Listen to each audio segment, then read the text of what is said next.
Бишкектеги Кичи Жал районунда жаңы курулуп жаткан үйдүн 9-кабатынан 2 жумушчу кулап түштү. Анын бирөө окуя болгон жерде жан берсе, экинчиси ооруканага жаткырылды.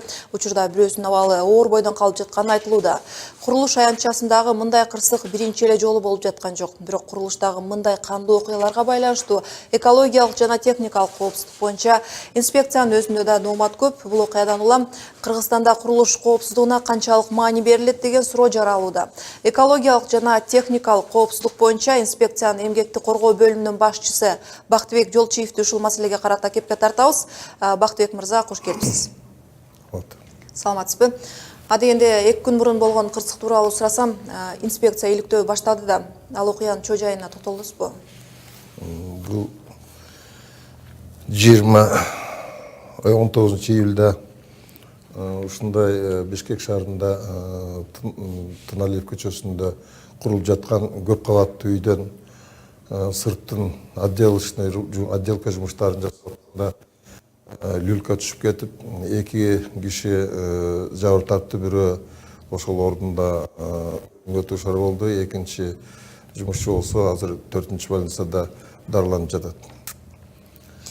Азыр курулуш күчөп турган маалда биз билебиз, көп учурда жаш балдар каза болуп жатат. Өткөндө курулуп жаткан 9 кабат үйдөн 16 жаштагы бала кулап өлүп калган.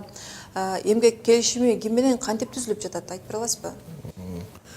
Бул мындай кырсыктардын катталып атат. Чындыгында азыр ушул айрыкча Бишкек шаарында курулуш тармагы өнүгүп, кичине курулуштар жанданып иштей баштаганына байланыштуу ушундай кырсыктар болуп атат. Эми бул жагын, бул эмнеден, себеби эмнеден деп билсек, муну азыр мурда күнү, ошол эле кырсык болгон күнү биздин инспекциянын буйругу менен комиссия түзүлүп, мамлекеттик комиссия түзүлүп азыр иштеп жатат. Бул комиссия азыр баардыгын иликтеп, бул кырсык эмнеден болгон, себеби эмнеде, кимдер күнөөлүү, ушулардын баардыгын 15 күнүн ичинде, булардын срогу ошол 15 күн. 15 күндөн кийин ошол комиссия баардыгын изилдеп чыгып, анан аныктама берет. Ага чейин биз азыр комиссиянын ишине эч кандай кийлигише албайбыз.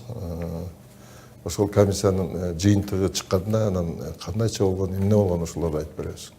Негизи айрым бир курулуш компаниялар көчөдө турган арзан жалдама жумушчуларды алып келип иштетип жатат экен да. Жаш балдар болсо коопсуздук техникасын билбейт. Мурун коопсуздук техникасы боюнча инженер деген болчу, акчаны үнөмдөөнүн айла амалдарын ушундайча барып жатышат да. Бул учурда ким алат жоопкерчиликти? Туура айтып атасыз. Азыр жана эмгек келишими ар бир жумушка кирген жаран менен иш берүүчү кишилер трудовой договор деп коет, келишим түзүш керек болчу. Ал келишимде бардыгы каралат. Ал ошол иш берүүчүнүн обязанности жана иштеген кишинин дагы. Азыркы мезгилде ушул биздин иш берүүчүлөр ушул келишимдер түзбөй жатпашты. Азыр иштеп аткан иш берүүчүлөрдүн бир 80% ушул эмгек келишимин түзбөй жатышат. Бул биз азыр ушунун үстүндө абдан иштеп атабыз. Себеби бул эмгек келишимин түзбөгөндөрдү биз текшерип барганда плановый, неплановый проверка деп коет. Ошондо текшерип барганда биз аныктап, аларды штрафтарды салбайынча азыр бул көйгөйлүү суроо болуп калды. Алдыга жылчудай эмес. Ошондуктан биз азыр бул ушул келишимдер түзбөгөнгө каралган статьялар, беренелер жана административдик кодексте сотко өтүп калганда, ошон үчүн азыр биз аны инспекцияга кайра алып, жана ошол штрафтардын суммасын бир канча эсеге көбөйтөлү деп азыр жогорку кеңешке кайрылдык. Ушул жакын арада ичинде ушулар чечилип калса, мен ойлойм бул көйгөйлүү суроо алдыга жылат го деп. Бакыт мырза, 18 жашка чейинкилер мындай оор тармактарда жумушка тартылбасын деген жоо жазылганын сиз да билесиз. Мыйзамдын аткарылбай жатышына кандай деп ойлойсуз, эмне себеп болуп атат? Туура айтасыз. Бул биздин эмгек кодексинде курулуш ишканасы оор абдан кооптуу өндүрүш болуп эсептелет. Ошондуктан биздин мыйзамда каралган 18-ге чейинки балдар мындай оор жумушка алынбаш керек. Бирок ошого карабай кээ бир иш берүүчүлөр алып койгон учурлар болот. Ошолор менен биз азыр күрөшүп, жанагы текшерүүлөргө барганда ар бир иш берүүчүлөр менен сүйлөшүп, түшүндүрүп, жана ошол иш берүүчүлөрдү окутуп, мына жылына 400-300 кишини азыр окутуп түшүндүрүп атабыз. Себеби көптөр ошону түшүнбөй, мыйзамды билбегендиктен ушундай нерселер болуп атат. Негизи ушундай курулуш маалында кырсык болгондо адатта курулуш компаниялар ар кандай айла амал менен жоопкерчиликтен качканга аракет кылат деп айтышат. Бул көрүнүш канчалык басаңдады азыркы учурда? Туура айтасыз. Ушул жанагы иш берүүчүлөр ушундайлардан качып, жанагы налогторду төлөбөй налогтон качып, ошол арзан жумушчуларды жумушка ошолордун эсебинен бир акча жасаган учурлар болуп, мындай көрүнүштөр азыр болуп турат. Жана эки двойной бухгалтерия деп коебуз. Жанакы келишим түзбөгөндүн себеби да ошондон болуп атат. Мындай көрүнүштөр азыр пока бар. Айрым активисттер коопсуздукка байланышкан көп жагдайда көз жумдуу мамиле жасалып жатат деген сындарды сиздердин арегиңиздерге айтып атат да. Сиздер тараптан көзөмөл канчалык болууда азыр?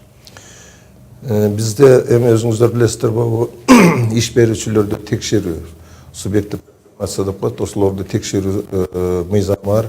Ал мыйзамда жазылган, биз жөн эле азыр барып эле бул любой объектине, курулушту кирип текшере албайбыз. Себеби аны текшерүү үчүн биз биринчи Минэкономикадан уруксат алып туруп, андан кийин 10 күн ичинде аларга биз барып текшеребиз деп айтып, анан 10 күндөн кийин гана биз текшеребиз. Бул жанагы пландуу текшерүү деп коет. Мунун жыйынтыгы жакшы болбой атат. Себеби биз 10 күн мурда аларга барабыз деп айтканда, любой иш берүүчү ошол жерде жакшынакай кылып, бардык мыйзам чегинде кылып, жанагындай каскаларды, монтаждык поястарды берип, тегерегинин баарын тосуп, жакшынакай кылып коюп атышат дагы биздин текшерүүдөн эч майнап чыкпай атат. Ошондуктан биз азыр өкмөткө, жогорку кеңешке ушул мыйзамга өзгөртүү кирип, ошол бул биздин текшерүү бул канча профилактикабыз, ушул убагында бул деп коебуз, ошол коопсуздуктар сакталбай турган жерге биз убагында кире албай калып атабыз. Ошон үчүн биз ушул мыйзамга эгер толуктоо кирип, ушул жерлерди алып таштасак, анда биз ушулардын баары кырсыктар азаят го деген ой бар. Маегиңизге рахмат айтам, Бактыбек мырза. Экологиялык жана техникалык коопсуздук боюнча инспекциянын эмгекти коргоо бөлүмүнүн башчысы Бактыбек Жолчиев болду. Курулдагы кырсыктардын себептерине, коопсуздук маселесин көтөрдүк. Ийгилик сизге.